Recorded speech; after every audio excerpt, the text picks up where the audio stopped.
The campaigns page was completely redesigned, rethinked, and made to be more user-friendly and to offer more details, more metrics. I will share my screen and show you a little bit in one of our test accounts. So right now, this is the new campaigns dashboard. It's accessible from the campaigns menu in campaigns list. What has changed here is that right now we have all campaigns types grouped inside one data table. Previously, we had 6 data tables in this page, which made things confusing sometimes. You were looking for a campaign, it was in a different data table. What we did now in the new version is we added all the campaigns inside a single data table.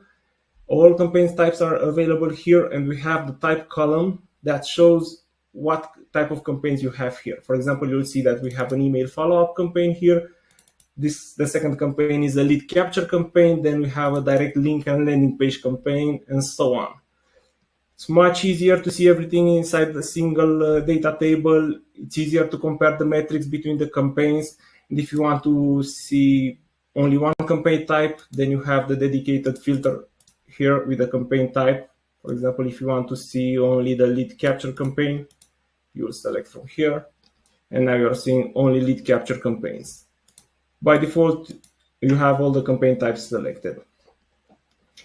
Another big improvement here is the amount of information that you get in the campaigns dashboard. Previously, you had limited information and not all the columns were available. Right now, we have added more metrics here with the option to add even more from the columns dropdown.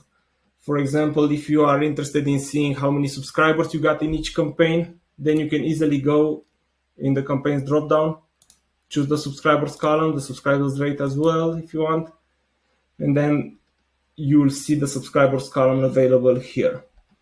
The data that is displayed for each campaign here, these metrics, can also be controlled through the date range that we have here.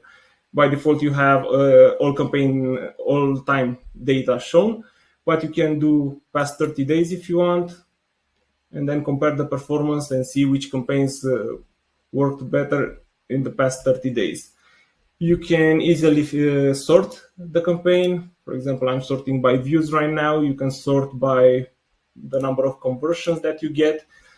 And this sorting, as well as the date range and the other filters that you apply here, are kept when you revisit this page. For example, right now I have sorted by conversions. If I go to a different page and then navigate back to the campaigns list, you will see that my records are still sorted by the conversions. So if this is what I want to see each time I log in into the application, this is what I will see. One other important things that we added in this campaigns page, these are the filters from above here.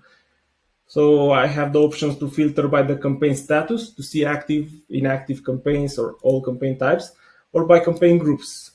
This is very useful when you have multiple campaigns, maybe around 100 campaigns, and you want to keep things organized. Then you assign campaigns to groups, and I have the gardening groups. And right now I want to check the performance for my gardening campaigns.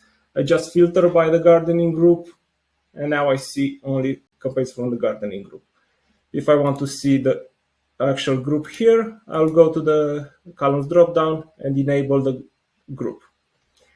If you want to see the campaigns of a specific type, we have this dropdown here. And also if you want to see, for example, campaigns coming from a specific traffic source. Let's say I want to see only my Google campaigns. Then I will check from the traffic source filter dropdown, I will check Google display, Google search.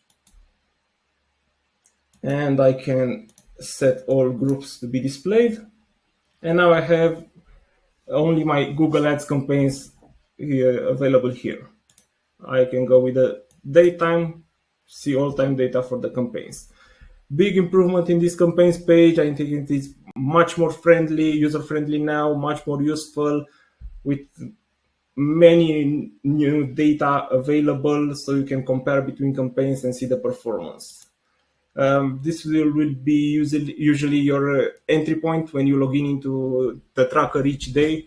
So you'll be able, if you choose as data range today, you will be able to see easily how your campaigns were performing in that specific day.